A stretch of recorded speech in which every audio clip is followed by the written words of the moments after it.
Assalamualaikum warahmatullahi wabarakatuh. Bismillahirrahmanirrahim. Alhamdulillah. Wassalatu wassalamu ala rasulillah wa ala alihi wa sahabatihi wa man walah. Thumma amma ba'd. സഹോദരന്മാരെ, നമ്മളിവിടെ നബി സല്ലല്ലാഹു അലൈഹി വസല്ലമ തങ്ങളുടെ ചരിത്രമാണ് സംസാരിക്കുന്നത്. അതിൽ നബി സല്ലല്ലാഹു അലൈഹി വസല്ലമ തങ്ങളുടെ മൗലമാരെ കുറിച്ചാണ് നമ്മൾ മുമ്പ് സംസാരിച്ചത്. ഇന്ന് ഇൻഷാ അല്ലാഹ് നമ്മൾ സംസാരിക്കുന്നത് നബി സല്ലല്ലാഹു അലൈഹി വസല്ലമ തങ്ങളുമായി ബന്ധപ്പെട്ട തിരുനബിയുടെ കവികൾ, പ്രാസംഗികർ, നബി സല്ലല്ലാഹു അലൈഹി വസല്ലമ തങ്ങളുടെ യാത്രാ വാഹനങ്ങൾ, ആയുധങ്ങൾ തുടങ്ങി ചില വിഷയങ്ങളാണ്. അതിൽ ചില പ്രധാനപ്പെട്ട ഭാഗങ്ങളാണ് ഇവിടെ നമ്മൾ ഇന്ന് പരാമർശിക്കുന്നത്. നബി സല്ലല്ലാഹു അലൈഹി വസല്ലമ തങ്ങളുടെ മുഅദ്ദിനുകൾ, അതേപോലെ ഇന്നത്തെ നമ്മുടെ സംസാര വിഷയമാണ്. അതിലാണ് നമ്മൾ തുടങ്ങുന്നത്. നബി സല്ലല്ലാഹു അലൈഹി വസല്ലമ തങ്ങൾക്ക് പ്രസിദ്ധരായ 3 ബാങ്കികൾ ഉണ്ടായിരുന്നു, മുഅദ്ദിനുകൾ. ബിലാൽ ഇബ്നു റബാഹ്, അതാണ് പ്രസിദ്ധൻ. പിന്നീട് അബ്ദുല്ലാഹി ഇബ്നു ഉമ്മു മക്തൂം, പിന്നെ അബു മഹ്ദൂറ റളിയല്ലാഹു അൻഹുൽ ജമീഅ. ബാങ്കിന്റെ വിഷയത്തിൽ അബ്ദുല്ലാഹി ഇബ്നു സെയ്ദ് ഇബ്നു അബ്ദു റബ്ബിഹി ഒരു സ്വപ്നം കണ്ട് ബാങ്കിന്റെ ലഫ്ലുകളുടെ വിഷയത്തിൽ. ആ സ്വപ്നം ഉമർ റളിയല്ലാഹു അൻഹു കണ്ട സ്വപ്നത്തിന് തുല്യമായിരുന്നു, ഒരുപോലെയായിരുന്നു. അല്ലാഹു അക്ബർ അല്ലാഹു അക്ബർ തുടങ്ങിയുള്ള ബാങ്കിന്റെ ലഫ്ലുകളാണ് നമസ്കാരത്തിലേക്ക് ക്ഷണിക്കുവാനുള്ള ലഫ്ദുകളായി അബ്ദുല്ലാഹി ഇബ്നു സെയ്ദ് സ്വപ്നത്തിൽ കണ്ടത്. നബി സല്ലല്ലാഹു അലൈഹി വസല്ലമ തങ്ങളോട് ആ വിവരം എന്ന് പറഞ്ഞപ്പോൾ നബി സല്ലല്ലാഹു അലൈഹി വസല്ലമ തങ്ങൾ അബ്ദുല്ലാഹി ഇബ്നു സെയ്ദിനോട് പറഞ്ഞു, നിങ്ങൾ ഈ ബാങ്കിന്റെ ലഫ്ദുകൾ ബിലാലിനെ പഠിപ്പിക്കുക. കാരണം ബിലാലാണ് നിങ്ങളെക്കാൾ ശബ്ദഗാംഭീര്യവും ശബ്ദമാധുര്യവുമുള്ളവൻ. അങ്ങനെ ബിലാൽ റളിയല്ലാഹു അൻഹുവിനെ അബ്ദുല്ലാഹി ഇബ്നു സെയ്ദ് ബാങ്ക് പഠിപ്പിച്ചു. അങ്ങനെ ബിലാൽ റളിയല്ലാഹു തആല അൻഹു ബാങ്ക് വിളി ആരംഭിച്ചു. ബിലാൽ ഇബ്നു റബാഹ് എല്ലാവർക്കും അറിയുന്ന വ്യക്തിത്വമാണ്. റസൂലുള്ളാഹി സ്വല്ലല്ലാഹു അലൈഹി വസല്ലമ തങ്ങൾ സ്വർഗത്തിൽ ബിലാൽ എന്നവരുടെ ചെരുപ്പടി ശബ്ദം കേട്ടത് അദ്ദേഹത്തെ സുവിശേഷം അറിയിച്ചിട്ടുണ്ട്. അബ്ദുല്ലാഹി ഇബ്നു ഉമ്മു മക്തൂം റസൂലുള്ളാഹിന്റെ മറ്റൊരു ബാങ്കിയാണ്. ബിലാലും അബ്ദുല്ലാഹി ഇബ്നു ഉമ്മു മക്തൂമും സുബഹിക്ക് ബാങ്ക് വിളിക്കും. ആദ്യം ബിലാൽ ബാങ്ക് വിളിക്കും, പിന്നീട് അബ്ദുല്ലാഹി ഇബ്നു ഉമ്മു മക്തൂം ബാങ്ക് വിളിക്കും. ബിലാലിന്റെ ബാങ്ക് കേട്ടാൽ നോമ്പ് നോൽക്കുവാൻ ഭക്ഷണം കഴിക്കുന്നത് നിർത്തണ്ട എന്ന് റസൂലുള്ളാഹി പറഞ്ഞിരുന്നു. അബ്ദുല്ലാഹി ഇബ്നു ഉമ്മു മക്തൂമിന്റെ ബാങ്ക് കേട്ടാൽ അതിൽ ഭക്ഷണം കഴിക്കുന്നത് നിർത്താനും അതേപോലെ നമസ്കാരം തുടങ്ങാനുള്ള ബാങ്കായിട്ടാണ് ആ ബാങ്കിനെ പരിഗണിച്ചിരുന്നത്. അബ്ദുല്ലാഹി ഇബ്നു ഉമ്മു മക്തൂം പ്രസിദ്ധനായ സഹാബിയാണ്.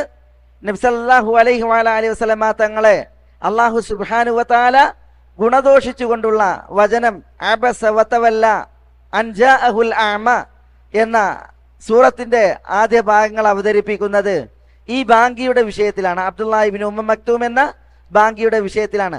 അദ്ദേഹം ബ്ലൈൻഡ് ആയിരുന്നു, അന്ധനായിരുന്നു. ഇതേപോലെ റസൂലുള്ളാഹിന്റെ മറ്റൊരു ബാങ്കിയാണ് അബു മഹ്ദൂറ റളിയല്ലാഹു തആല അൻഹു.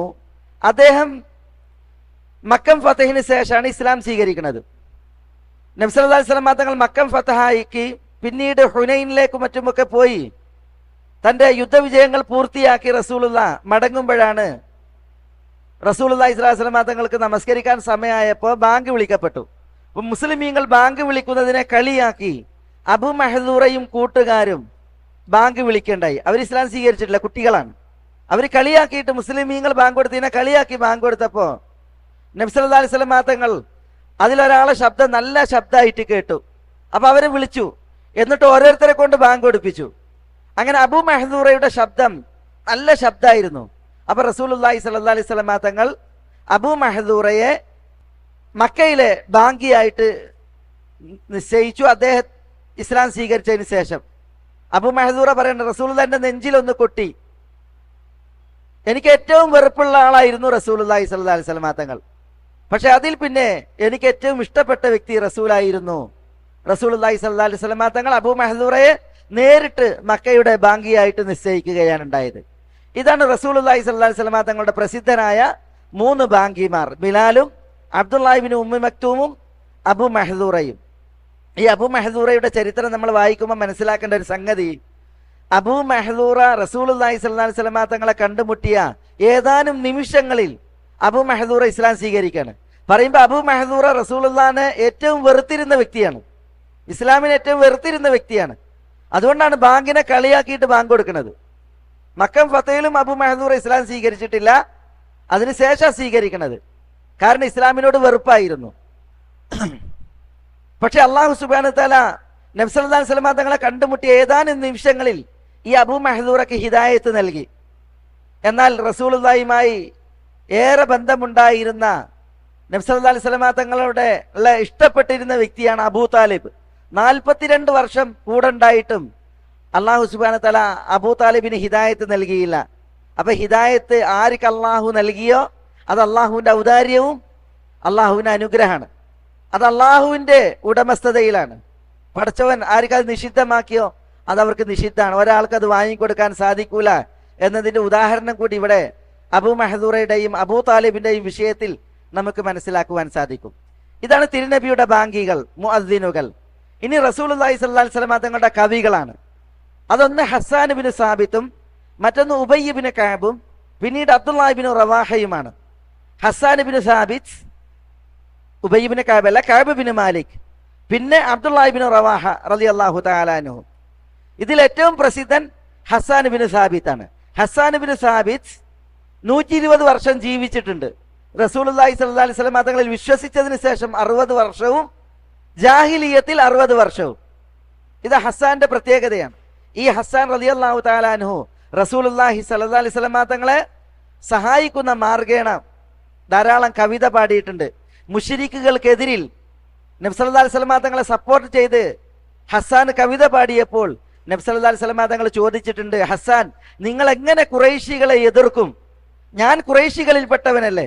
അപ്പൊ ഹസ്സാൻ പറയും, കുഴച്ചുകൂട്ടിയ മാവിൽ മുടിയുണ്ട് എങ്കിൽ ആ മുടി എങ്ങനെ സൂക്ഷ്മമായി വലിച്ചൂരുമോ അതേപോലെ നിങ്ങളെ ഞാൻ ഖുറൈശി കൂട്ടത്തിൽ നിന്ന് മാറ്റി നിർത്തി ഖുറൈശികളെ ഞാൻ എതിർത്ത് പാടും എന്ന് ഹസ്സാൻ പറയുകയുണ്ടായി. അങ്ങനെ ഹസ്സാൻ ഖുറൈശികൾക്കെതിരിൽ കവിത പാടിയപ്പോൾ ബനു അബ്ദുദ്ദാറിനെതിരിലായിട്ടായിരുന്നു കവിത പാടിയിരുന്നതെന്നാണ്. ഖുറൈശികളെ അഭിസംബോധന ചെയ്യാതെ ബനു അബ്ദുദ്ദാറിനെ അഭിസംബോധന ചെയ്തായിരുന്നു ഹസ്സാന്റെ കവിതകൾ എന്നുള്ളതാണ്.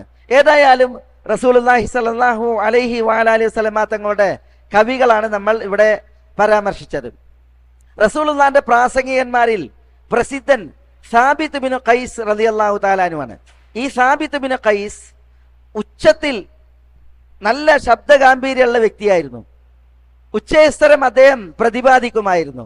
സാബിത്ത് ഇബ്നു ഖൈസ് ഇബ്നു ഷുമാസ് എന്ന് പറയുന്ന റസൂലുള്ളാഹിന്റെ ഖതീബ് വിശുദ്ധ ഖുർആനിലെ ഒരു ആയത്തിറങ്ങിയതിൽ പിന്നെ അദ്ദേഹം പൊതുരംഗം വിടുകയുണ്ടായി. ആയത്ത് സൂറത്ത് ഹുജറാത്തിലെ ആയത്താണ്. അള്ളാഹു വിശ്വാസികളോട് പറഞ്ഞു, യാ അയ്യുഹല്ലദീന ആമനു ലാ തർഫഉ അസ്വാതകും ഫൗക സൗത്തിൻ നബി, വിശ്വാസികളെ നബിയുടെ ശബ്ദത്തെക്കാൾ നിങ്ങളുടെ ശബ്ദം ഉയരാൻ പാടില്ല. ഈ സാബിത്ത് ബിൻ ഖൈസ് ഭയങ്കര ഒച്ചയായിരുന്നു. അപ്പൊ അദ്ദേഹത്തിന് പേടി, എന്റെ ശബ്ദം അത് നബിയുടെ ശബ്ദത്തെക്കാൾ ഉയരുമോ എന്ന്. അങ്ങനെയാണ് എങ്കിൽ എന്താ, അത് അതിഭീഷണമാം വിധം അല്ലാഹു സുബ്ഹാനഹു വ തആല പറഞ്ഞിട്ടാൻ തഹബത അഅമാലുക്കും വഅൻതും ലാ തശറൂൻ, നിങ്ങൾ അറിയാതെ നിങ്ങളുടെ അമലുകൾ പൊളിഞ്ഞു പോകും റസൂലുള്ളാഹിനേക്കാൾ നിങ്ങളുടെ ശബ്ദം ഉയർന്നാൽ എന്നാണ്. അപ്പൊ ഈ സഹാബി വീട് വിട്ടിറങ്ങാതായി. അവസാനം റസൂലുള്ളാഹി സ്വല്ലല്ലാഹി അലൈഹി വസല്ലം തങ്ങൾ അന്വേഷിച്ച് എവിടെയാണ് ഇദ്ദേഹം എന്ന്, സാബിത്ത് ബിൻ ഖൈസ് എന്ന്. അപ്പോ അദ്ദേഹത്തിന്റെ പ്രശ്നം ഇതാണ്, ശബ്ദം കൂടുതലുള്ളത് കാരണത്താൽ അദ്ദേഹത്തിന് പേടിയാണ് പൊതുരംഗത്തേക്ക് വരാൻ. അപ്പൊ റസൂലുള്ളാഹി സ്വല്ലല്ലാഹി അലൈഹി വസല്ലം തങ്ങൾ അദ്ദേഹത്തെ സന്തോഷ വാർത്ത അറിയിച്ചു, നിങ്ങൾ ഒരിക്കലും ദൗർഭാഗ്യവാനല്ല, ഇന്നക സതഈഷു ഹമീദൻ വതമൂതു ഷഹീദ. സാബിത്ത് ബിൻ ഖൈസ്, നിങ്ങൾ സ്തുത്യർഹനായിട്ട് ജീവിക്കും, ഷഹീദായിട്ട് മരിക്കുകയും ചെയ്യും എന്ന് റസൂലുള്ളാഹി സ്വല്ലല്ലാഹി അലൈഹി വസല്ലം തങ്ങൾ അദ്ദേഹത്തിന്റെ വിഷയത്തിൽ പറഞ്ഞു. ഈ സാബിത്ത് ബിൻ ഖൈസ് പിൽക്കാലത്ത് ജീവിച്ചു. അദ്ദേഹം അബൂബക്കർ റളിയല്ലാഹുവിന്റെ ഖിലാഫത്തിൽ യമാമ യുദ്ധത്തിൽ പങ്കെടുക്കുകയും അങ്ങനെ യമാമ യുദ്ധത്തിൽ അദ്ദേഹം ഷഹീദാവുകയാണ് ചെയ്തത്. റസൂലുള്ളാഹി പറഞ്ഞതുപോലെ തന്നെ അദ്ദേഹം ഷഹീദായി. അദ്ദേഹത്തിന്റെ ജീവിതവും സ്തുത്യർഹവുമായിരുന്നു. നബി സല്ലല്ലാഹു അലൈഹി വസല്ലം തങ്ങൾ വഫാത്തായ ഉടനെ ഖുറൈശികളിൽ, മക്കക്കാരിൽ, അറബികളിൽ പലരും ഇസ്ലാമിൽ നിന്ന് പുറത്തു പോയപ്പോൾ, മതപരിത്യാഗികളായി പുറത്തു പോയപ്പോൾ സാബിത്ത് ഇബ്നു ഖൈസാണ് അദ്ദേഹത്തിന്റെ വാചാലമായ സംസാരത്തിൽ പലരെയും ഇസ്ലാമിലേക്ക് മടക്കി കൊണ്ടുവന്നത് എന്ന് ചരിത്രത്തിൽ കാണുവാൻ സാധിക്കും. നബി സല്ലല്ലാഹു അലൈഹി വസല്ലം തങ്ങളുടെ അടുക്കലേക്ക് ഒരു യാത്രാ സംഘം വന്നു, ഒരു വഫ്ദ് വന്നു. ആ വഫ്ദ് വന്നപ്പോൾ റസൂലുള്ളാഹി ഹസ്സാനോട് കവിത പാടാൻ പറഞ്ഞു, സാബിത്ത് ഇബ്നു ഖൈസിനോട് പ്രസംഗിക്കാനും പറഞ്ഞു. ഹസ്സാന്റെ കവിതയും സാബിത്ത് ഇബ്നു ഖൈസിന്റെ പ്രസംഗവും കേട്ടപ്പോൾ ആ വഫ്ദ് ഉണ്ടല്ലോ, റസൂലുള്ളാഹിന്റെ അടുക്കലേക്ക് വന്ന യാത്രാ സംഘം, അവർ ആശ്ചര്യചിത്തരായി എന്നാണ്. അവരിലും വാചാലരായ ചില സാഹിത്യകാരന്മാരുണ്ടായിരുന്നു. അവരെ പോലും ആശ്ചര്യചിത്തരാക്കും വിധമായിരുന്നു സാബിത്ത് റളിയല്ലാഹു അൻഹുവിന്റെ പ്രസംഗം എന്നുള്ളതാണ്. ഈ സാബിത്ത് റളിയല്ലാഹു അൻഹു കല്യാണം കഴിച്ചത് ജമീല എന്ന് പറയുന്ന ഒരു മഹദിയെയാണ്. ഈ ജമീല ചരിത്രത്തിൽ പ്രസിദ്ധയാണ്. ഉഹുദ് യുദ്ധത്തിൽ ഷഹീദായ ഹമ്മല റളിയല്ലാഹു അൻഹുവിന്റെ ഭാര്യയായിരുന്നു ജമീല. ഈ ജമീല കപടവിശ്വാസികളുടെ നേതാവായ അബ്ദുല്ലാഹി ഇബ്നു ഉബയ്യ് ഇബ്നു സുലൂലിന്റെ മകളാണ്. അബ്ദുല്ലാഹി ഇബ്നു ഉബയ്യ് ഇബ്നു സുലൂലിന്റെ മകളെയാണ് ഹമ്മല ഇബ്നു അബി ആമിറിന് അദ്ദേഹം കല്യാണം കഴിച്ചു കൊടുത്തിരുന്നത്.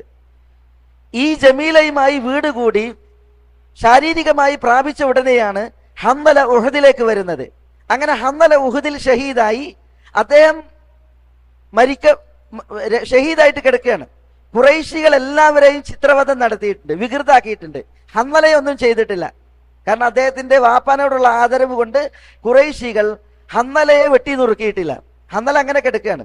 അതുകൊണ്ട് തന്നെ അദ്ദേഹത്തിന്റെ മുടിയിൽ നിന്ന് വെള്ളം ഉറ്റി വീഴുന്നുണ്ട്. അപ്പൊ ഭാര്യ ജമീലയെ വിളിച്ച് റസൂലുള്ളാഹി ചോദിക്കുകയാണ് ഹമ്മലയുടെ വിഷയം. അപ്പൊ ഭാര്യ ജമീല പറയാണ് അദ്ദേഹം ജനാപത്തുകാരനായിരിക്കെയാണ് ഉഹദിലേക്ക് വന്നിട്ടുള്ളത്. അപ്പൊ റസൂലുള്ളാഹി അദ്ദേഹത്തെ ജനാപത്ത് കുളിപ്പിക്കുവാനോ ജനാസ കുളിപ്പിക്കാനോ ആജ്ഞാപിച്ചില്ല. അദ്ദേഹത്തെ മലക്കുകൾ ജനാസ കുളിപ്പിച്ചിരിക്കുന്നു എന്ന് പറഞ്ഞു. അതാണ് ഗസീലുൽ മലായിക, മലക്കുകളാൽ ജനാസത്ത് കുളിപ്പിക്കപ്പെട്ടവൻ എന്ന പേര് ഈ ഹമ്മലക്ക് ഉണ്ടായത്.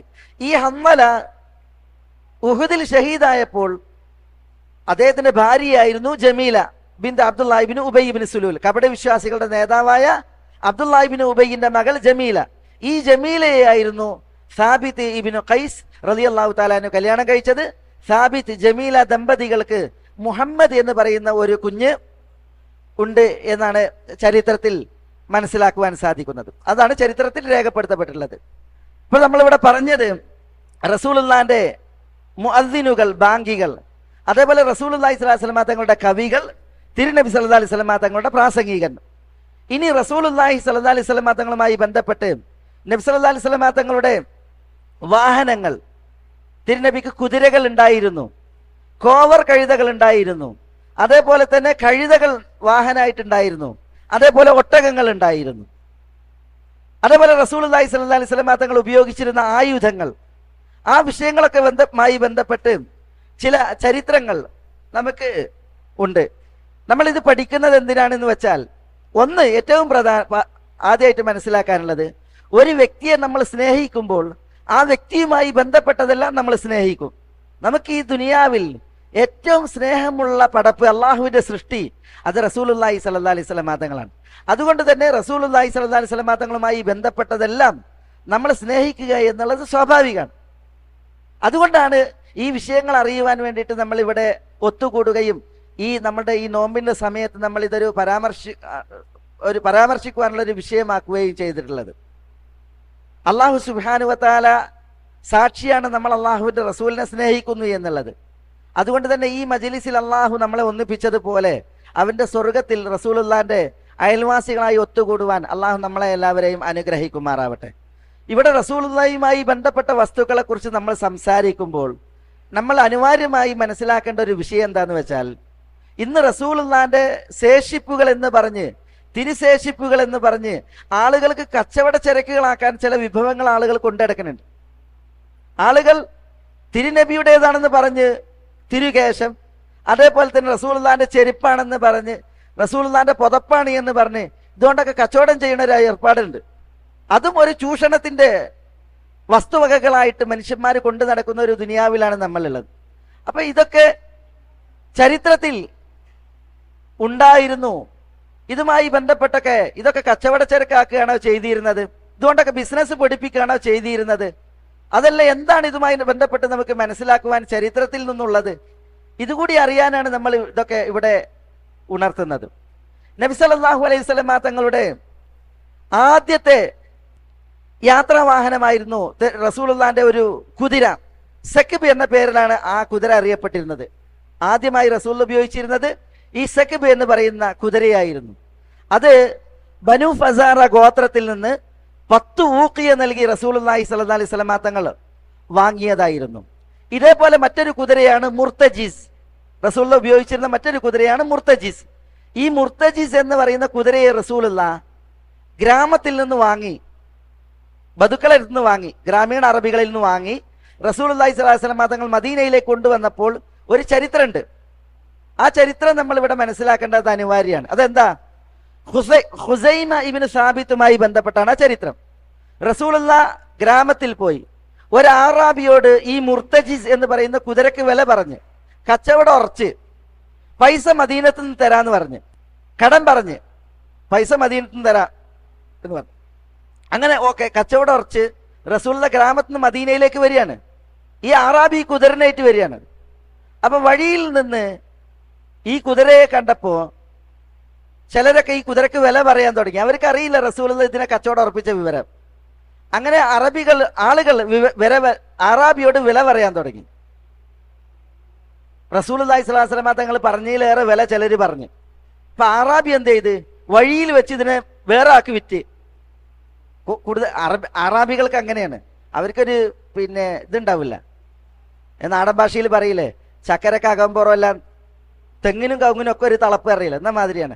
ഓൽക്ക് നബി സല്ലല്ലാഹു അലൈഹി വസല്ലം തങ്ങളെ സംബന്ധിച്ചിടത്തോളം, വേറെയുള്ളവരെ സംബന്ധിച്ചിടത്തോളം ഓൽക്ക് ദുനിയാവായിരിക്കും. അപ്പോൾ വേറൊരാക്കി വിറ്റ്. അപ്പൊ റസൂലുള്ള വന്ന് പറഞ്ഞിട്ട്, നിങ്ങൾ എങ്ങനെ ഇത് വേറൊരാക്കി വിൽക്കും? ഞാൻ കച്ചവടം ഉറപ്പിച്ചതല്ലേ. അപ്പൊ ആറാബി ഉടനെ, നീ മുഹമ്മദ് ഞാനുമായി കച്ചവടം ഉറപ്പിച്ചെന്നുള്ളതിന് ആരാ തെളിവ്? സാക്ഷി ആരാ? അയാളത് എതിർത്ത് കച്ചവടത്തെ. അപ്പൊ റസൂലുള്ള നോക്കുമ്പോ ആരും സാക്ഷികളില്ല. അപ്പൊ ഖുസൈമ ഇബ്നു സാബിത്ത് റളിയല്ലാഹു തആല അൻഹു, അപ്പൊ തന്നെ ആളുകളൊക്കെ ചുറ്റും കൂടി, എല്ലാ സഹാബികളും കൂടി. അപ്പൊ ഖുസൈമ ഇബ്നു സാബിത്ത് പറഞ്ഞു, ഞാൻ സാക്ഷിയാണ്, നിങ്ങൾ ആ കച്ചവടം ഉറപ്പിച്ചിരിക്കുന്നു റസൂലെ എന്ന് പറഞ്ഞു. അപ്പൊ എന്തുകൊണ്ട് എന്ന് ചോദിച്ചപ്പോൾ പറഞ്ഞു, റസൂലെ, നിങ്ങൾ ആകാശങ്ങൾക്ക് ഉപരിയിൽ നിന്ന് കൊണ്ടുവരുന്ന വാർത്ത ഞങ്ങൾ വിശ്വസിക്കുകയാണ്, നിങ്ങളെ സത്യപ്പെടുത്തുകയാണ്. അപ്പൊ ഭൂമിയിൽ വെച്ചിട്ട് ഇവിടെ നടന്നൊരു സംഭവം നിങ്ങൾ പറയുമ്പോൾ ഒരിക്കലും നിങ്ങൾ കളവ് പറയില്ല, നിങ്ങളാ പറഞ്ഞത് സത്യമാണ്, കച്ചവടം ഉറപ്പിച്ചിരിക്കുന്നത്. അങ്ങനെ ഖുസൈമ റളിയല്ലാഹു അൻഹു സാക്ഷി പറഞ്ഞപ്പോൾ ആറാബി പറഞ്ഞ്, ശരിയാണ്, കച്ചവടം ഉറപ്പിച്ചിരിക്കുന്നത്, റസൂലുള്ളാഹിക്ക് ഈ മുർത്തജിസ് എന്ന് പറയുന്ന കുതിരയെ വിൽക്കുകയുണ്ടായി. ഇവിടെ ഖുസൈമ ഇബ്നു സാബിത്തിന്റെ സാക്ഷ്യം റസൂലുള്ള 2 ആളുകളുടെ സാക്ഷിയായിട്ട് പരിഗണിച്ച്, 2 പേർ സാക്ഷ്യം പറയുന്ന നിൽക്കേണ്ട വിഷയങ്ങളിൽ ഖുസൈമ ഒരാൾ സാക്ഷ്യം നിന്നാൽ അത് ഇസ്ലാമിൽ പരിഗണനീയമാണ് എന്ന് റസൂലുള്ളാഹി സ്വല്ലല്ലാഹി അലൈഹി വസല്ലം തങ്ങൾ അവിടെ വെച്ച് പ്രഖ്യാപിക്കുകയുണ്ടായി. ഏതായാലും റസൂലുള്ളാഹി സ്വല്ലല്ലാഹി അലൈഹി വസല്ലം തങ്ങളുടെ അറിയപ്പെട്ട ഒരു കുതിരയാണ് മുർത്തജിസ് എന്ന് പറയുന്ന ഈ കുതിര. ഇതേപോലെ റസൂലുള്ളാഹി സ്വല്ലല്ലാഹി അലൈഹി വസല്ലം തങ്ങളുടെ ഒരു കോവർ കഴുതയുണ്ടായിരുന്നു. അതിന്റെ പേരാണ് ദുൽദുൽ. ദുൽദുൽ വേറെയും വാഹനങ്ങളുണ്ട്, പക്ഷെ പ്രസിദ്ധമായതാണ് ഞാൻ ഇവിടെ പറയുന്നത്. ഈ ദുൽദുൽ എന്നുള്ളത് ചിലർ മനസ്സിലാക്കിയിട്ടുള്ളത് അത് കുതിരയാണ് എന്നാണ്. ശരിക്കും കുതിരയല്ല ദുൽദുൽ. ദുൽദുൽ ബഗ്ലയാണ്, കോവർ കഴുതയാണ്. ഈ ദുൽദുൽ നബി സല്ലല്ലാഹു അലൈഹി വസല്ലം തങ്ങളുടെ വിയോഗാനന്തരവും അത് ജീവിച്ചിട്ടുണ്ട്. വയസ്സായി അതിന്റെ പല്ലൊക്കെ കൊഴിഞ്ഞ് എംബോയിൽ വെച്ചാണ് അത് മരണപ്പെടുന്നത്. ഈ ദുൽദുൽ എന്ന് പറയുന്ന റസൂലുള്ളാഹി സ്വല്ലല്ലാഹി അലൈഹി വസല്ലം തങ്ങളുടെ കുതിര. ഇതേപോലെ റസൂലുള്ളാഹി സ്വല്ലല്ലാഹി അലൈഹി വസല്ലം തങ്ങൾക്ക് കഴുതകൾ ഉണ്ടായിരുന്നു. അതിലേറ്റവും പ്രസിദ്ധമായ കഴുതയാണ് ഉഫൈർ എന്ന് പറയുന്ന കഴുത. ഉഫൈർ, ഈ ഉഫൈർ എന്ന് പറയുന്ന കഴുതയുമായി ബന്ധപ്പെട്ടുള്ള ഒരു ചരിത്ര സംഭവം, ഒരിക്കൽ റസൂലുള്ളാഹി സ്വല്ലല്ലാഹി അലൈഹി വസല്ലം തങ്ങൾ ഉഫൈർ എന്ന കഴുതപ്പുറത്ത് സഞ്ചരിക്കുമ്പോൾ മുആദ് റളിയല്ലാഹു തആല അൻഹുവിനെ പിന്നിലിരുത്തി. എന്നിട്ട് ആ യാത്രയിൽ റസൂലുള്ളാഹി മുആദ് റളിയല്ലാഹു തആല അൻഹുവിനോട് പറഞ്ഞ ഹദീസ് എന്താ? മുആദിനെ വിളിച്ചിട്ട് പറയാണ്, അതദ്രി മാ ഹഖുല്ലാഹി അലൽ അബീദ് വ ഹഖുൽ അബീദ് അലല്ലാഹ്. മുആദ്, നിങ്ങൾക്കറിയുമോ ദാസന്മാരുടെ മേൽ അള്ളാഹുവിനുള്ള അവകാശവും ദാസന്മാരോട് അള്ളാഹുവിനുള്ള അവകാശവും? മുആദ് പറഞ്ഞ അള്ളാഹുവിനും അള്ളാഹുവിന്റെ റസൂലിനും അറിയാം. അപ്പോൾ ദാസന്മാരിൽ നിന്ന് അള്ളാഹ്ക്കുള്ള അവകാശം, ദാസന്മാർ അള്ളാഹുവിനെ മാത്രം ആരാധിക്കുക, അവനിൽ യാതൊന്നിനെയും പങ്കു ചേർക്കാതിരിക്കുക. ദാസന്മാർക്ക് അള്ളാഹുവിൽ നിന്നുള്ളത്, അള്ളാഹുവിൽ യാതൊന്നിനെയും പങ്കു ചേർക്കാത്തവരെ സ്വർഗത്തിൽ പ്രവേശിക്കുക എന്നുള്ളതാണ് എന്ന് മുആദ് റളിയല്ലാഹു അൻഹു റസൂലുള്ളാഹി പഠിപ്പിച്ചു. ഇത് പഠിപ്പിച്ചത് റസൂലുള്ളാഹി മുആദിനെ ഒരു യാത്രയിലാണ്. ആ യാത്രയിൽ ഉഫൈർ എന്ന കഴുതപ്പുറത്തായിരുന്നു റസൂലുള്ളാഹി സ്വല്ലല്ലാഹി അലൈഹി വസല്ലം തങ്ങൾ സഞ്ചരിച്ചത്. അപ്പോൾ ഉഫൈറിൽ റസൂലുള്ളാഹി സ്വല്ലല്ലാഹി അലൈഹി വസല്ലം തങ്ങളുടെ നേരെ പിന്നിലിരുന്ന് സഞ്ചരിച്ചത് അത് മുആദ് ഇബ്നു ജബൽ റളിയല്ലാഹു തആല അൻഹു ആയിരുന്നു എന്നുള്ളതാണ്.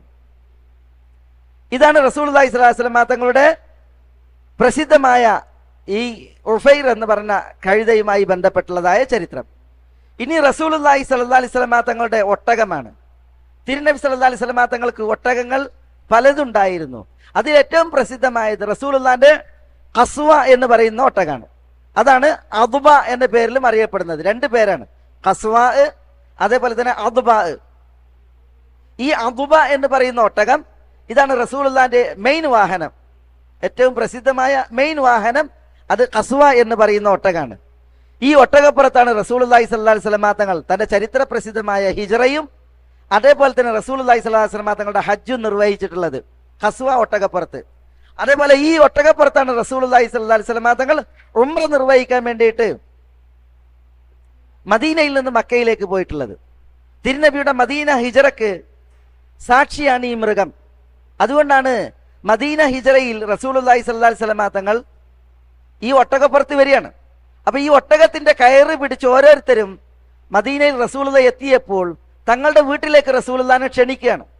പ്രത്യേകിച്ച് ബനൂ നജ്ജാർ ഗോത്രക്കാർ. യാ ഹബ്ബദാ മുഹമ്മദും മിൻ ജാരി നഹ്നു ബനാതും മിൻ ബനി നജ്ജാരി. മുഹമ്മദ് നബി ഞങ്ങളുടെ അയൽവാസിയായി വന്നിരിക്കുന്നു, എത്ര സന്തോഷം. ഞങ്ങൾ ബനൂ നജ്ജാർ ഗോത്രക്കാരായ പെൺകൊടികളാണ് എന്നാണ് ഈ പെൺകുട്ടികൾ പാട്ട് പാടുന്നത്. യാ ഹബ്ബദാ മുഹമ്മദും മിൻ ജാരി നഹ്നു ബനാതും മിൻ ബനി നജ്ജാരി. അപ്പൊ റസൂലുള്ളാഹി സ്വല്ലല്ലാഹി അലൈഹി വസല്ലം തങ്ങൾ ആ കുട്ടികളോട് നിങ്ങൾ എന്നെ സ്നേഹിക്കുന്നോ എന്ന് ചോദിച്ചപ്പോൾ അതെ എന്ന് പ്രതികരിച്ചതും അങ്ങനെ അവർ റസൂലുള്ളാഹിന്റെ വീട്ടിലേക്ക് റസൂലുള്ളാഹിനെ തങ്ങളുടെ വീട്ടിലേക്ക് കൊണ്ടുപോകാൻ ശ്രമിക്കുകയാണ്. അപ്പൊ റസൂലുള്ളാഹി പറയാണ് ദഊഹാ ഫഇന്നഹാ മഅ്മൂറ, ഒട്ടകത്തെ വിടൂ, അത് ഒരു കൽപ്പനക്കനുസരിച്ചാണ് പോയിക്കൊണ്ടിരിക്കുന്നത്. അപ്പൊ റസൂലുള്ളാഹി ഒട്ടകത്തെ വിടൂ, അതിന് കൽപ്പന ലഭിക്കുന്നുണ്ട് എന്ന് പറഞ്ഞത് ഈ ഖസ്വ ഒട്ടകത്തെ കുറിച്ചാണ്. ഇതേപോലെ റസൂലുള്ളാഹി സ്വല്ലല്ലാഹി അലൈഹി വസല്ലം തങ്ങൾ ഹിജ്റയുടെ 6-ൽ 1400 പേരടങ്ങുന്ന സഹാബികളെയും കൊണ്ട് ഉംറക്ക് പോയി. അങ്ങനെ റസൂലുള്ളാഹിക്ക് ഉംറ ചെയ്യാനാവാതെ ഹുദൈബിയയിൽ റസൂലുള്ളാഹി തടയപ്പെട്ട് ഹുദൈബിയയിൽ റസൂലുള്ളാഹിന്റെ ഈ ഖസ്വ ഒട്ടകം എത്തിയപ്പോൾ ഒട്ടകത്തിന് മുന്നോട്ട് പോകാൻ കഴിയാതെ ഒട്ടകം കിടന്ന് അപ്പൊ ആളുകൾ പറഞ്ഞു റസൂലുള്ളാഹിന്റെ ഒട്ടകം ദീനം പിടിപെട്ടിരിക്കുന്നു, അത് ചടച്ചു പോയിരിക്കുന്നു എന്ന് പറഞ്ഞു. ഒട്ടകത്തെ കുറവാക്കി. അപ്പൊ റസൂലുള്ളാഹി ഈ ഒട്ടകത്തെ പ്രതിരോധിച്ചു. റസൂലുള്ളാഹി എന്താ പറഞ്ഞത്? ഖസ്വ ഒട്ടകം അത് ചടച്ചതല്ല, പിന്നെയോ അങ്ങനെ ഒരു സ്വഭാവം അതിനില്ല. ഹാബിസുൽ ഫീൽ, അബ്രഹത്തിന്റെ ആനപ്പടയെ മക്കയിൽ നിന്ന് തടഞ്ഞ അള്ളാഹു ഒട്ടകത്തെ തടഞ്ഞിരിക്കുകയാണ്. അപ്പൊ ആ ഒട്ടകം ഒരിക്കലും അത് മുന്നോട്ട് പോകാതെ അതിന്റെ ചടപ്പ് പ്രകടിപ്പിച്ചതല്ല. അതിനെതിരിൽ റസൂലുള്ളാഹി പറഞ്ഞപ്പോൾ റസൂലുള്ളാഹി അതിനു വേണ്ടി സംസാരിച്ച്. അങ്ങനെ ഒരു സ്വഭാവം അതിനില്ല, അതിന് അള്ളാഹു തടഞ്ഞതാണ് എന്ന് റസൂലുള്ളാഹി സ്വല്ലല്ലാഹി അലൈഹി വസല്ലം തങ്ങൾ പറയുണ്ടായി. ഈ ഖസ്വ ഒട്ടകപ്പുറത്ത് തന്നെയാണ് റസൂലുള്ളാഹി സ്വല്ലല്ലാഹി അലൈഹി വസല്ലം തങ്ങൾ ഹജ്ജത്തുൽ വദാ നിർവഹിച്ചത്. ഹജ്ജത്തുൽ വദായിൽ റസൂലുള്ളാഹി ഈ ഒട്ടകപ്പുറത്തിരുന്ന് റസൂലുള്ളാഹി സ്വല്ലല്ലാഹി അലൈഹി വസല്ലം തങ്ങൾ ആളുകളോട് പ്രസംഗിച്ചു. അതേപോലെ ഈ ഒട്ടകപ്പുറത്തിരുന്നാണ് റസൂലുള്ളാഹി സ്വല്ലല്ലാഹി അലൈഹി വസല്ലം തങ്ങൾ അള്ളാഹുവിനോട് ദുആ ചെയ്തത്. അറഫയിൽ ജബലുർ റഹ്മ എന്ന് ഇന്ന് ആളുകൾ പറയുന്ന കുന്ന്, അതിന് ജബലു അറഫ എന്നോ അല്ലെങ്കിൽ ജബലു അലാൽ എന്നോ ആണ് പേര്. അറഫയിലെ കുന്നുണ്ടല്ലോ, ഇന്ന് ആളുകൾ ജബലുർ റഹ്മ എന്ന് പറയുന്ന കുന്ന്, അതിന്റെ പേര് ചരിത്രത്തിൽ ജബലു അലാൽ എന്നാണ്. ഹലാൽ അല്ല, അലാൽ, അല്ലെങ്കിൽ ജബലു ഇലാൽ, അല്ലെങ്കിൽ ജബലു അറഫ. ഈ അറഫ കുന്നിന്റെ മറുചേരി റസൂലുള്ളാഹി പോയിന്ന്, എന്നിട്ട് കഅബയിലേക്ക് തിരിഞ്ഞ് ഒട്ടകപ്പുറത്ത് റസൂലുള്ളാഹി നിന്നിട്ട് ഇരുന്ന് റസൂലുള്ളാഹി ദുആ ചെയ്യുകയാണ്. ഹദീസുകളിൽ കാണാം റസൂലുള്ളാഹി ഇരു കരങ്ങളും ഉയർത്തിയിട്ട് അറഫയിൽ വെച്ച് ദുആ ചെയ്ത് ഒട്ടകത്തിന്റെ കയർ റസൂലുള്ളാന്റെ കയ്യിലാണ്. ഒട്ടകം അവസാനം എന്ത് ചെയ്ത് തല താഴ്ത്തിയിട്ട്, അപ്പൊ റസൂലുള്ളാന്റെ കൈ ആ ഒട്ടക കയറിനോടൊപ്പം താണ്. അപ്പൊ റസൂലുള്ള മറുകൈ ഉയർത്തിക്കൊണ്ട് ദുആ ചെയ്തുകൊണ്ടിരുന്നു എന്നാണ്. മനസ്സിലായ? റസൂലുള്ളാഹി സ്വല്ലല്ലാഹു അലൈഹി വസല്ലം തങ്ങൾ ജബലു അറഫ കയറിയിട്ടില്ല. ജബലുർ റഹ്മ എന്ന് പറയുന്ന കുന്ന് റസൂലുള്ള കയറിയിട്ടില്ല. ആ കുന്നിന്റെ അപ്പുറത്ത് പോയി നിന്ന് റസൂലുള്ള ദുആ ചെയ്യുക ചെയ്തത്, കഅബയിലേക്ക് തിരിഞ്ഞിട്ട്. എന്നിട്ട് റസൂലുള്ള പറഞ്ഞു, വഖഫ്തു ഹാഹുന വഅറഫത്തു കുല്ലുഹാ മൗഖിഫ്. ഞാൻ ഇവിടെ നിന്നു, അറഫ മുഴുവൻ നിൽക്കാനുള്ള സ്ഥലമാണ്. ഹാജിമാർ ഇന്ന് ചെന്നാൽ അറഫി പോയാൽ ഈ ജബലുർ റഹ്മ കയറാൻ വേണ്ടിയിട്ട് പോകും. അത് ഹാജിമാർക്ക് ഹജ്ജിന്റെ ഒരു നിർബന്ധ കർമ്മം എന്ന പോലെ ജബലുർ റഹ്മ കയറാൻ പോകും. അത് കയറാൻ നടന്ന് അവസാനം ഹാജിമാർക്ക് അറഫന്റെ പ്രധാനപ്പെട്ട സമയം നഷ്ടപ്പെടല. അവിടെ പോയി തിരക്കി, അവിടെ പോയി വീണ് എടങ്ങേറായി നടക്കല. യഥാർത്ഥത്തിൽ ജബലുർ റഹ്മ റസൂലുള്ള കയറിയിട്ടില്ല. ജബലുർ റഹ്മ റസൂലുള്ളാഹി സ്വല്ലല്ലാഹു അലൈഹി വസല്ലം തങ്ങൾ കയറിയിട്ടില്ല. റസൂലുള്ള ആ ജബലുർ റഹ്മ വരെ പോയി അതിന്റെ പിന്നിൽ നിന്ന് കഅബയിലേക്ക് തിരിഞ്ഞ് ദുആ ചെയ്യുക ചെയ്തത്. തിരുനബി പറയും ചെയ്ത്, എന്ത്? വഖഫ്തു ഹാഹുന, ഞാൻ ഇവിടെ നിന്നു. അറഫത്തു കുല്ലുഹാ മൗഖിഫ്, അറഫ മുഴുവൻ നിൽക്കാനുള്ള സ്ഥലമാണ്. അപ്പൊ അറഫയിൽ എവിടെ നിന്നിട്ടുണ്ടെങ്കിലും പ്രശ്നമല്ല. എന്താ വേണ്ടത്? ഏറ്റവും നല്ല ദുആ അറഫയിലെ ദുആയാണ്. അറഫയിൽ ദുആയിൽ കഴിച്ചു കൂട്ടുകയാണ് വേണ്ടത്. റസൂലുള്ളാഹി സ്വല്ലല്ലാഹു അലൈഹി വസല്ലം തങ്ങൾ ഈ ഖസ്വ ഒട്ടകപ്പുറത്ത് നിന്ന് കയറി ആ ഒട്ടകപ്പുറത്ത് ഇരുന്നിട്ട് കഅബയിലേക്ക് തിരിഞ്ഞ് ദീർഘനേരം ദുആ ചെയ്യുകയാണ് ഉണ്ടായത് എന്നാണ് ഹദീസിൽ വന്നിട്ടുള്ളത്. അത് സന്ദർഭോചിതമായിട്ട് ആളുകൾ ഈ വിഷയത്തിൽ മനസ്സിലാക്കേണ്ടതുണ്ട്. ഇനി റസൂലുള്ളാഹി സ്വല്ലല്ലാഹു അലൈഹി വസല്ലം തങ്ങളുമായി ബന്ധപ്പെട്ട് ഒന്ന്, റസൂലുള്ളാഹി സ്വല്ലല്ലാഹു അലൈഹി വസല്ലം തങ്ങളുടെ വാളാണ്. അതിൽ തിരുനബി ഉപയോഗിച്ച വാളുകൾ പലതാണ്. പ്രസിദ്ധമായത് ഒന്ന് ദുൽഫുഖാറും മറ്റൊന്ന് മഅ്സൂറുമാണ്. ഹതുഫ് എന്ന് പറയുന്ന വാള് വേറെ ഒന്നുണ്ട്. ഇതിൽ ദുൽഫുഖാർ എന്ന വാള് അത് ചരിത്രത്തിൽ പ്രസിദ്ധമാകുന്നത് നബി സല്ലല്ലാഹു അലൈഹി വസല്ലം തങ്ങൾ ഉഹുദ് യുദ്ധത്തിന് തൊട്ടു മുമ്പ് ഒരു സ്വപ്നം കണ്ട്. ആ സ്വപ്നത്തിൽ ഈ ദുൽഫുഖാർ എന്ന വാള് അതിന്റെ മുനയൊടിഞ്ഞതും പശുക്കൾ അറുക്കുന്നതാണ് സ്വപ്നം. അപ്പോൾ നബി സല്ലല്ലാഹു അലൈഹി വസല്ലം തങ്ങൾ ഈ സ്വപ്നം കണ്ടത് പിന്നീട് പുലർന്ന്. എങ്ങനെ? ഒരു മനുഷ്യൻ തന്നെ പ്രതിരോധിക്കാനാണ് വാള് കൊണ്ടെടുക്കുന്നത്. അപ്പൊ തന്റെ കുടുംബത്തിൽ തന്നെ പ്രതിരോധിക്കാനുള്ള ഒരു പ്രധാനപ്പെട്ട വ്യക്തി അയാൾക്ക് അപകടം പിണയുന്നു എന്നാണ് ഈ വാള് പൊട്ടിയതിന്റെ വ്യാഖ്യാനം. ഉഹുദിന് മുമ്പാണ് റസൂലുള്ളാഹി ഈ സ്വപ്നം കണ്ടത്. അത് ഉഹുദിൽ പുലർന്നത് എങ്ങനെയാണ്? റസൂലുള്ളാഹി സ്വല്ലല്ലാഹു അലൈഹി വസല്ലം തങ്ങൾക്ക് ഏറെ ഇഷ്ടപ്പെട്ട വ്യക്തിയും റസൂലുള്ളാഹിക്ക് ഏറെ സഹായിയുമായി വർത്തിച്ചിരുന്ന വ്യക്തിയാണ് ഹംസത്ത് ബിൻ അബ്ദുൽ മുത്തലിബ്. ഈ ഹംസത്ത് ബിൻ അബ്ദുൽ മുത്തലിബ് ഉഹുദിൽ ഷഹീദായി. ഹംസയുടെ ഷഹാദത്താണ് ഈ വാൾ മുന ഒടിഞ്ഞതിൽ റസൂലുള്ളാഹി സ്വല്ലല്ലാഹു അലൈഹി വസല്ലം തങ്ങളുടെ വ്യാഖ്യാനം. പിന്നെ പശുക്കൾ അറുക്കപ്പെട്ടതാണ് കണ്ടത്. അത് റസൂലുള്ളാഹി സ്വല്ലല്ലാഹു അലൈഹി വസല്ലം തങ്ങളുടെ സഹാബികളിൽ പലരും ഉഹുദിൽ ഷഹീദായി. അതിന്റെ വ്യാഖ്യാനാണത്. 70ഓളം സഹാബികൾ ഉഹുദിൽ ഷഹീദായി. മാത്രമല്ല അവരെ എല്ലാം ഖുറൈശികൾ വിരൂപമാക്കിയിരുന്നു. അവരുടെ മൂക്ക് ചെത്തി, കാത് ചെത്തി, വയറ് പിളർത്തി വികൃതമാക്കിയിരുന്നു. ചിലരൊക്കെ 70ലേറെ വെട്ടും കുത്തുകളും അവരുടെ ശരീരത്തിലുണ്ടായിരുന്നു. അനസ് ബിൻ നദറിനെ പോലുള്ളവർ ഉദാഹരണം. അവരെ തിരിച്ചറിയാൻ കഴിയാത്ത വിധം വികൃതമാക്കിയിരുന്നു. അപ്പോൾ സഹാബത്ത് ഇങ്ങനെ നിഷ്കരുണം വധിക്കപ്പെടുന്നതിന്റെ അറിയിപ്പാണ് ഈ സ്വപ്നത്തിലൂടെ റസൂലുള്ളാഹി സ്വല്ലല്ലാഹു അലൈഹി വസല്ലം തങ്ങൾക്ക് ഉണ്ടായത്. അപ്പൊ ദുൽഫുഖാർ എന്ന വാളുമായി ബന്ധപ്പെട്ടുള്ള ചരിത്രം അതാണ് ഈ പറയപ്പെട്ട സ്വപ്നം. മഅ്സൂർ എന്ന വാളിന്റെ ചരിത്രം റസൂലുള്ളാഹി സ്വല്ലല്ലാഹു അലൈഹി വസല്ലം തങ്ങളുടെ ഉപ്പയിൽ നിന്ന് റസൂലുള്ളാഹിക്ക് അനന്തരമായി കിട്ടിയ സ്വത്താണ് ഈ മഅ്സൂർ എന്ന വാള്. നബി സല്ലല്ലാഹു അലൈഹി വസല്ലം തങ്ങൾ ഇവിടെ ഭൂജാതനാകുമ്പോൾ പിതാവ് അബ്ദുള്ള മരണപ്പെട്ടിട്ടുണ്ട്. അബ്ദുള്ള ശേഷിപ്പിച്ച സ്വത്താണ് ഒരു വാള്, അതേപോലെ തന്നെ ഒരു അടിമ സ്ത്രീ. ആ അടിമ സ്ത്രീയെ കുറിച്ച് ഇന്നലെ നമ്മൾ പറഞ്ഞ്, ആരാ? ഉമ്മു ഐമൻ എന്ന ബറക്ക. ഉമ്മു ഐമന്റെ പേരാണ് ബറക്ക. പിന്നെ ചില ഒട്ടകങ്ങൾ. അപ്പോ റസൂലുള്ളാഹി സ്വല്ലല്ലാഹു അലൈഹി വസല്ലം തങ്ങൾക്ക് ഉപ്പയിൽ നിന്ന് അനന്തരം കിട്ടിയ വാളാണ് മഅ്സൂർ എന്ന പേരിൽ ചരിത്രത്തിൽ അറിയപ്പെട്ടതായ ഈ വാള് അല്ലെങ്കിൽ ഘടകം. പിന്നെ റസൂലുള്ളാഹി സ്വല്ലല്ലാഹു അലൈഹി വസല്ലം തങ്ങളുടെ അങ്കികൾ, റസൂലുള്ളാഹി ഉഹദിൽ ധരിച്ചിരുന്ന 2 അങ്കികൾ, ഒന്ന് ദാത്തുൽ ഫുദൂലും ഫിദ്ദയുമായിരുന്നു. ഫിദ്ദ എന്നും ദാത്തുൽ ഫുദൂൽ എന്നും അതിന് പേരുണ്ട്. അതേപോലെ തന്നെ ഖൈബർ യുദ്ധത്തിൽ റസൂലുള്ളാഹി ധരിച്ച അങ്കികളെ കുറിച്ച് പറയുന്നത് അത് സെഅദിയയും ദാത്തുൽ ഫുദൂലുമായിരുന്നു. 2 അങ്കികൾ റസൂലുള്ളാഹി ധരിച്ചിരുന്നു ഉഹദിൽ.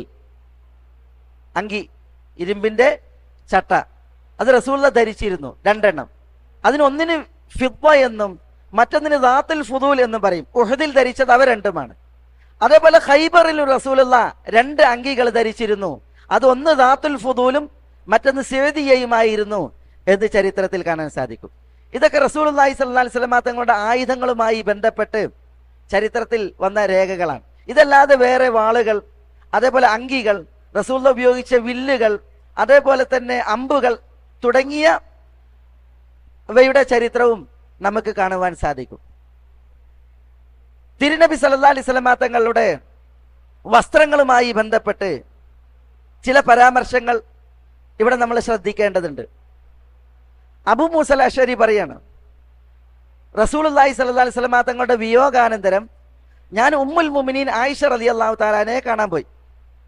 അപ്പൊ ആയിഷ ഉമ്മ റളിയല്ലാഹു തആല അൻഹ ഞങ്ങൾക്ക് പരുത്ത ഒരു തുണിയും, കട്ടിയുള്ള പരുത്ത ഒരു തുണിയും ഒരു കിസ, ഒരു പുതപ്പും എടുത്ത് കാണിച്ചു തന്നു. എന്നിട്ട് ആയിഷ റളിയല്ലാഹു തആല അൻഹ പറഞ്ഞു, ഇന്ന റസൂലുള്ളാഹി സ്വല്ലല്ലാഹി അലൈഹി വസല്ലം ഖുബിള ഫീ ഹാദൈൻ, ഈ 2 വസ്ത്രം ധരിച്ച അവസ്ഥയിലായിരുന്നു റസൂലുള്ളാഹി സ്വല്ലല്ലാഹി അലൈഹി വസല്ലം തങ്ങൾ മരണപ്പെട്ടത്. അപ്പൊ തിരുനബി സല്ലല്ലാഹി അലൈഹി വസല്ലം തങ്ങൾ മരണപ്പെടുമ്പോൾ റസൂലുള്ളാഹി ധരിച്ചിരുന്നത് ഒരു പരുത്ത തുണിയായിരുന്നു. പിന്നെ ഒരു പുതയും റസൂലുള്ളാഹി സ്വല്ലല്ലാഹി അലൈഹി വസല്ലം തങ്ങൾക്ക് ഉണ്ടായിരുന്നു എന്നുള്ളതാണ്.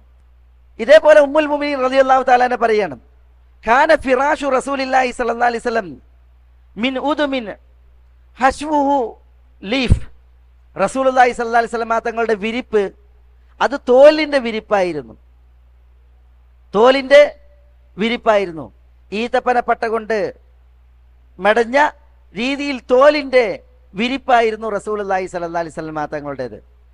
ഇതുപോലെ തിരുനബി സല്ലല്ലാഹി അലൈഹി വസല്ലം തങ്ങളുടെ വസ്ത്രങ്ങളെ കുറിച്ചുമുള്ള പരാമർശങ്ങൾ ഹദീസുകളിൽ നമുക്ക് കാണുവാൻ സാധിക്കും.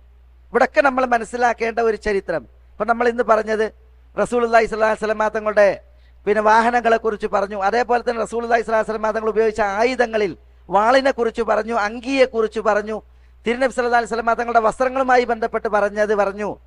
ഇതിലൊക്കെ നമ്മൾ മനസ്സിലാക്കേണ്ട ഒരു വിഷയം, നമ്മൾ ഇത് പരാമർശിച്ചത് റസൂലുള്ളാഹിനോടുള്ള ഹുബ്ബ് കൊണ്ടാണ്. ഒരു വ്യക്തിയോടുള്ള മഹബ്ബത്ത്, സ്നേഹം ആ വ്യക്തിയുമായി ബന്ധപ്പെട്ടതിനെയെല്ലാം പരാമർശിക്കുവാൻ കാരണമാക്കും.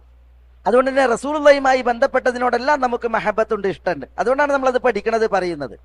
പക്ഷെ ഇത് ഒരു വിഭാഗം ആളുകൾ ചൂഷണത്തിന് വസ്തുക്കളാക്കുക എന്നുള്ളത് നീതീകരിക്കാനാവൂല. നബി സല്ലല്ലാഹു അലൈഹി വസല്ലം തങ്ങളുടെ തിരുശേഷിപ്പുകൾ എന്ന് പറഞ്ഞ് ചിലർ ഇന്ന് പല വസ്തുക്കളും കൊണ്ട് നടക്കുന്നുണ്ട്. ചിലർ ചെരിപ്പുകൾ, ചിലർ വാള്, ചിലർ പുതപ്പുകൾ, ചിലർ മുടി, ഇതൊക്കെ കൊണ്ടെടുക്കുന്നുണ്ട്. ഇതൊക്കെ ചരിത്രപരമായി അതിനൊക്കെ എത്ര ആധികാരികതയുണ്ട് എന്നുള്ളത് ചരിത്രത്തെ സൂക്ഷ്മ വിശകലനം ചെയ്യുന്ന പണ്ഡിതന്മാർ സംസാര വിഷയാക്കിയിട്ടുണ്ട്. പ്രമാണബദ്ധമായിട്ട് അത് സ്ഥിരപ്പെട്ടിട്ടില്ല എന്ന് പലരും തീർത്ത് പറഞ്ഞിട്ടുണ്ട്. റസൂലുള്ളാഹി സ്വല്ലല്ലാഹി അലൈഹി വസല്ലം തങ്ങളുടെ ശേഷിപ്പുകൾ എന്താ അതിന് സംഭവിച്ചത്? തിരുനബിയുടെ സഹാബത്ത് ജീവിച്ചിരുന്ന നാളിൽ തന്നെ റസൂലുള്ളാഹി സ്വല്ലല്ലാഹി അലൈഹി വസല്ലം തങ്ങളിരുന്ന് പലരും അത് വാങ്ങിയിട്ടുണ്ട്. റസൂലുള്ളാഹി ദീനാറുകളും ദിർഹമുകളും മറ്റും മരണപ്പെടുമ്പോൾ ഇവിടെ ബാക്കിയാക്കിയിട്ടില്ല. റസൂലുള്ളാഹിന്റെ ആയുധങ്ങൾ അടക്കം റസൂലുള്ളാഹി അത് മുസ്ലിമീങ്ങൾക്ക് സദഖ ചെയ്തിട്ടുണ്ട്. അത് തിരുനബി പറഞ്ഞിട്ടുണ്ട്, മാ തറക്നാഹു സദഖത്തുൻ, നമ്മൾ വിട്ടേച്ചതെല്ലാം സദഖയാണ്. അതുകൊണ്ട് അതൊക്കെ മുസ്ലിമീങ്ങൾക്ക് സദഖയായിട്ട് പോയിട്ടുണ്ട്. നബി സല്ലല്ലാഹി അലൈഹി വസല്ലം തങ്ങളുടെ പല ശേഷിപ്പുകളും അത് ചരിത്രത്തിൽ നഷ്ടപ്പെട്ടിട്ടുണ്ട്. അതിന്റെ ഏറ്റവും വലിയ ഉദാഹരണമാണ് റസൂലുള്ളാഹിന്റെ മോതിരം. അത് ബീർ അരീസ് എന്ന് പറയുന്ന കിണറിൽ ഉസ്മാൻ ബിൻ അഫ്ഫാൻ റളിയല്ലാഹുവിന്റെ കയ്യിൽ നിന്ന് ചാടി. ബീർ അരീസ് ചെറിയ കിണറാ, പക്ഷെ ആ മോതിരം ചാടിയത് എത്ര തെരഞ്ഞിട്ടും കിട്ടിയിട്ടില്ല എന്നുള്ളതാണ്, നഷ്ടപ്പെട്ടു പോയി. പിന്നെ 1400 വർഷങ്ങൾക്ക് അപ്പുറമുള്ളതായ ശേഷിപ്പുകളാണ്. അതിൽ പലതും ഇസ്ലാമിക നാടുകൾക്ക് നേരെ ബാഹ്യ ശത്രുക്കളുടെ ആക്രമണങ്ങൾ ഉണ്ടായി. ആ ആക്രമണങ്ങളിൽ പലതും മുസ്ലിമീങ്ങൾക്ക് നഷ്ടപ്പെടുകയാണ് ചെയ്തത്. അക്രമികൾ പലതും കവർന്നു കൊണ്ടുപോയിട്ടുണ്ടാകാം. ഏതായാലും ചരിത്രത്തിന്റെ ആ വലിയ പ്രതിസന്ധി ഘട്ടങ്ങളിൽ പലതും മുസ്ലിമീങ്ങൾക്ക് നഷ്ടമായിട്ടുണ്ട്. സഹാബികളുടെ പക്കലുണ്ടായിരുന്ന മുടിയാവട്ടെ, അതേപോലെ തന്നെ ചില ഡ്രസ്സുകളാവട്ടെ, അതൊക്കെ അവർ മരണപ്പെടുമ്പോൾ അവരുടെ കഫനിൽ വെച്ച് അവരെ മറമാടാൻ അവർ വസീയത്ത് ചെയ്തിരുന്നു. അതുകൊണ്ട് തന്നെ അത് അവരോടൊപ്പം മറമാടപ്പെടുകയാണ് ഉണ്ടായത്. സഹൽ ഇബ്നു സഅദ് അതിന്റെ ഒരു ഉദാഹരണമാണ്. റസൂലുള്ളാഹിന്റെ ഒരു വസ്ത്രം അദ്ദേഹത്തിന്റെ കയ്യിലുണ്ടായിരുന്നു. അത് റസൂലുള്ളാഹിനോട് അദ്ദേഹം ചോദിച്ചു വാങ്ങിയതാണ്. അത് ചോദിച്ചു വാങ്ങിയപ്പോൾ സഹാബികൾ അദ്ദേഹത്തെ എതിർത്തിട്ടുണ്ട്. റസൂലുള്ളാഹിക്ക് ഇഷ്ടപ്പെട്ട വസ്ത്രമായിരുന്നു, ഒരു ഉമ്മ സമ്മാനിച്ചതാണ്. പക്ഷെ റസൂലുള്ളാഹി അത് ധരിച്ച് റസൂലുള്ളാഹിക്ക് ഏറെ ഇഷ്ടമായി. സഹൽ ഇബ്നു സഅദ് അത് ചോദിച്ചു വാങ്ങി. അപ്പൊ സഹാബികൾ ചോദിച്ച്, റസൂലുള്ളാഹിക്ക് ഏറ്റവും ഇഷ്ടപ്പെട്ട വസ്ത്രമാണ്, അല്ലെങ്കിൽ അത് ചോദിച്ചു വാങ്ങിയത് ശരിയായില്ല. അപ്പൊ സഹൽ ഇബ്നു സഅദ് പറയാണ്, റസൂലുള്ളാഹിക്ക് ഇഷ്ടമാണ് എന്നുള്ളത് ഞാൻ മനസ്സിലാക്കിയിട്ടുണ്ട്, പക്ഷെ ഞാൻ മരിച്ചാൽ ഈ വസ്ത്രത്തിൽ ഞാൻ കഫൻ ചെയ്യപ്പെടണം, അതിനു വേണ്ടിയിട്ടാണ് ഞാൻ അത് റസൂലുള്ളാഹിനോട് ചോദിച്ചു വാങ്ങിയത്. സഹൽ ഇബ്നു സഅദിനെ ആ കഫനിൽ, ആ വസ്ത്രത്തിലാണ് അദ്ദേഹം കഫൻ ചെയ്യപ്പെടുകയുണ്ടായത്, മറമാടപ്പെടുകയുണ്ടായത്. അപ്പൊ തിരുശേഷിപ്പുകൾക്ക് ചരിത്രത്തിൽ ഇങ്ങനെ പല അവസ്ഥകൾ ഉണ്ടായിട്ടുണ്ട്. അതുകൊണ്ട് തന്നെ ഇന്ന് വലിയ മുടിക്കെട്ടുകൾ ഇത് റസൂലുള്ളാഹിന്റേതാണ് എന്ന് പറഞ്ഞിട്ട് ഏതെങ്കിലും കള്ളന്മാര് വിൽക്കുകയാണെങ്കിൽ മുസ്ലിമീങ്ങളത് ചങ്ക് തൊടാതെ ഇത് റസൂലുള്ളാഹിന്റെ എന്ന് ഏറ്റു പറയേണ്ട ബാധ്യത മുസ്ലിമീങ്ങൾക്കില്ല. ചരിത്രപരമായിട്ട് അതിനൊരു ബലവുമില്ല. അതേപോലെ തന്നെ ചെരുപ്പുകൾ, ഇതൊക്കെ ഇന്ന് ആളുകൾക്ക് കാശുണ്ടാക്കാനുള്ള വകുപ്പുകളാണ്. ചില ചെരുപ്പുകൾ കണ്ട റസൂലുള്ളാഹിന്റെ കാലായിട്ട് അതിന് ഒരു ബന്ധം ഉണ്ടാവില്ല. അങ്ങനത്തെ ചെരുപ്പുകളാണ് പല സ്ഥലങ്ങളിലും. ഇതൊക്കെ വ്യത്യസ്തമായിട്ടാണ് പലയിടത്തും ഇതൊക്കെ പ്രദർശനത്തിന് വെച്ചിട്ടുള്ളത്. അതുകൊണ്ട് അത്തരം കാര്യങ്ങൾ നമ്മളെ വഞ്ചിതരാകാൻ പാടുള്ളതല്ല. അതേസമയം റസൂലുള്ളാഹിയെ നമ്മൾ ഇഷ്ടപ്പെടുന്നു. റസൂലുള്ളാഹി സ്വല്ലല്ലാഹു അലൈഹി വസല്ലം തങ്ങളുമായി ബന്ധപ്പെട്ട സ്ഥിരപ്പെട്ടതിനെയെല്ലാം നമ്മൾ ഇഷ്ടപ്പെടുന്നവരാണ്. അതിന്റെ ഭാഗമായിട്ടാണ് ചില കാര്യങ്ങൾ ഞാനിവിടെ നിങ്ങളെ കേൾപ്പിച്ചത്. ഇൻഷാ അല്ലാഹ് നാളെ നമ്മൾ സംസാരിക്കുന്നത് റസൂലുള്ളാഹി സ്വല്ലല്ലാഹു അലൈഹി വസല്ലം തങ്ങളുടെ ശാരീരിക വിശേഷണങ്ങളാണ്, ശരീരത്തിന്റെ പ്രത്യേകതകളാണ്. സ്വഭാവ വിശേഷങ്ങൾ അതൊക്കെ ഉണ്ട്, പക്ഷേ ശരീരത്തിന്റെ പ്രത്യേകത, റസൂലുള്ളാഹി എങ്ങനെയുള്ള ശരീരവും ആകാരവുമുള്ള വ്യക്തിയായിരുന്നു, അതിന്റെ പ്രത്യേകത എന്ത്, ഇൻഷാ അല്ലാഹ് നാളത്തെ ക്ലാസ്സിൽ. അല്ലാഹു സുബ്ഹാനഹു വ തആല നമ്മളെ എല്ലാവരെയും എല്ലാവിധ ഖൈറാത്തുകൾക്കും അനുഗ്രഹിക്കുമാറാവട്ടെ. അള്ളാഹുവിന്റെ തൗഫീഖേകി അള്ളാഹു നമ്മളെ തുണക്കുമാറാവട്ടെ. അള്ളാഹുവിന് വഴിപ്പെട്ട് ജീവിക്കുവാനുള്ള ഐരാരോഗ്യം അള്ളാഹു നമുക്കെല്ലാവർക്കും ഏറ്റി നൽകുമാറാവട്ടെ. അള്ളാഹു സുബ്ഹാനഹു വ തആല നമ്മുടെ കണ്ണും കരളും ഹൃദയവുമായ റസൂലുള്ളാഹി സ്വല്ലല്ലാഹു അലൈഹി വസല്ലം തങ്ങളോടൊപ്പം സ്വർഗത്തിൽ ഒത്തുകൂടുവാൻ നമ്മളെ എല്ലാവരെയും സഹായിക്കുമാറാവട്ടെ. അല്ലാഹുമ്മ ഗ്ഫിർ ലിൽ മുഅ്മിനീന വൽ മുഅ്മിനാത്ത് വൽ മുസ്ലിമീന വൽ മുസ്ലിമാത്ത് അൽ അഹ്യാഇ മിൻഹും വൽ അംവാത്ത് ഇന്നക മുജീബു ദഅവാതി യാ ഖാദിയൽ ഹാജാത്ത്. അല്ലാഹുമ്മ അഇസ്സൽ ഇസ്ലാമ വൽ മുസ്ലിമീൻ വഅദില്ല ശിർക വൽ മുശ്രികീൻ വദമ്മിർ അഅദാഅക അഅദാഅദ്ദീൻ വഹ്ഫദ് അല്ലാഹുമ്മ ഹാദൽ ബലദ ആമിനൻ മുത്മഇന്നൻ റഖാഅൻ സഖാഅൻ വസായിറ ദിയാരിൽ മുസ്ലിമീൻ. اللهم صل على محمد وعلى آل محمد كما صليت على إبراهيم وعلى آل إبراهيم إنك حميد مجيد. اللهم بارك على محمد وعلى آل محمد كما باركت على إبراهيم وعلى آل إبراهيم إنك حميد مجيد. وآخر دعوانا أن الحمد لله رب العالمين. السلام عليكم.